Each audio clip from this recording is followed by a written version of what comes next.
Yeah, we've got to talk about this ban thing. Well, technically, it's not a ban, just a forced sale. The media is missing the big picture when it comes to the challenges companies are facing right now. There are three main points to address, including a clever enforcement mechanism that Congress quietly slipped into the ban bill.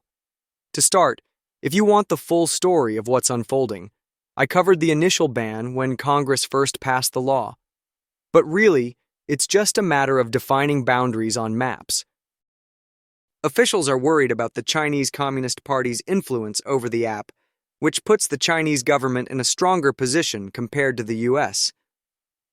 This is especially true if the party decides to seize TikTok data. TikTok says it doesn't plan to share that kind of information, but it's hard to believe them when they're under pressure. This whole situation is nothing new. There are various national security exceptions to free speech laws in the United States, and this is just another example. Hey Zoomers, I'm sorry if this is a bit of a letdown, but let's talk about the big news, the change in the Oval Office's control. The ban kicked in on January 19th, just a day before Joe Biden passed the torch to Donald Trump. Biden basically sidestepped the issue and let Trump handle it. I know everyone's got their own take on this, but it seems a bit odd to have a policy that's only good for a day. In any case, during that period of uncertainty, TikTok chose to go silent.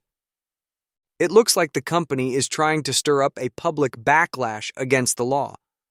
After all, the law only targets the distribution and maintenance of the app through hosting services, putting the responsibility on Apple and Google to take action. That's because they control both the App Store and Google Play.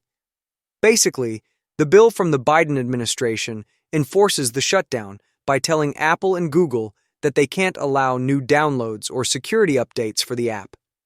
So, over time, TikTok slowly faded into obscurity, which gave Trump the chance to play the role of the app's savior.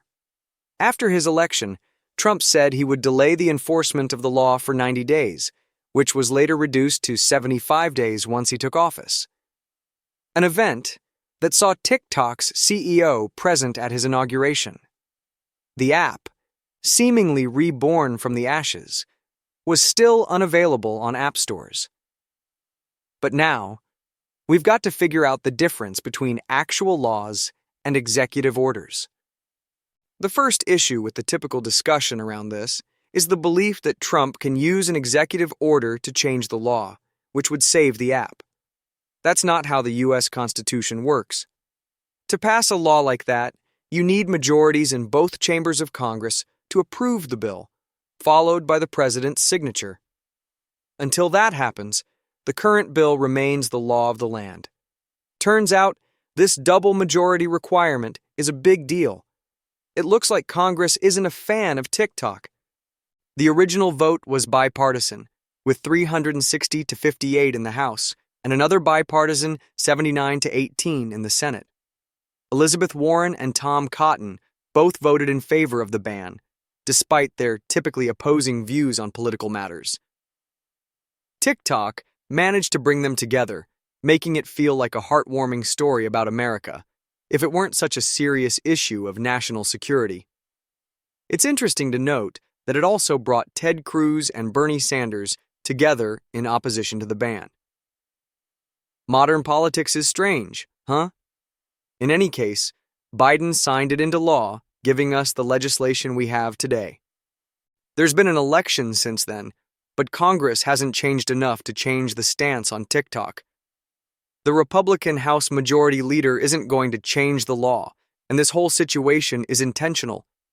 The U.S. Constitution is meant to make it hard to change the status quo unless there's significant consensus.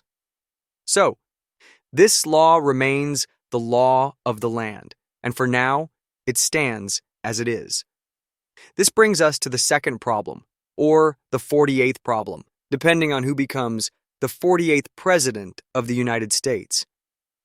To be honest, Trump's choice not to enforce the law isn't going to convince service providers to restore TikTok, at least not without stronger guarantees.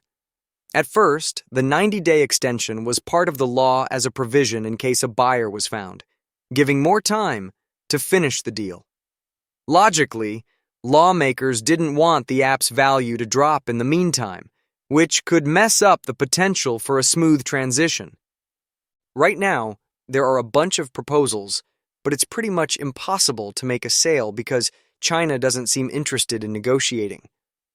TikTok's parent company, ByteDance, doesn't want to give other countries any hope that there might be room for compromise. On top of that, TikTok's algorithm itself isn't up for grabs, only the interface and user base. Apparently, the algorithm is seen as a national security priority for China, which only strengthens Congress's argument. So, from the start, this situation is already pretty ambiguous legally. Now, let's crank it up to 11 and imagine that Trump announces he has no intention of ever enforcing the law. Even then, that won't convince Apple or Google to take any action. Again, not without stronger assurances.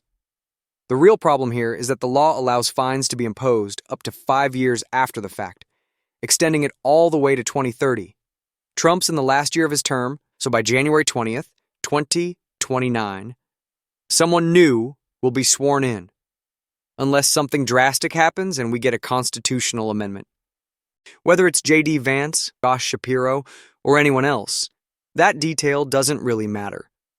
Whoever ends up in the White House could choose to activate the law later on, and the consequences could be disastrous. The fines are set at $5,000 per user. For those interested, you can find the full text of the law. TikTok says it has 170 million US users. Multiply those numbers, and you're looking at potential fines reaching $850 billion. Apple's market capitalization is $3.46 trillion, and Google's parent company, Alphabet, is valued at $2.41 trillion. The companies could try to appeal to the Supreme Court and argue that since the president said the law wouldn't be enforced, they shouldn't be held responsible for any fines. That's what Trump said in his executive order. Well, that's it for today. If this video was helpful, please give it a like, share it, and subscribe. See you next time, and take care.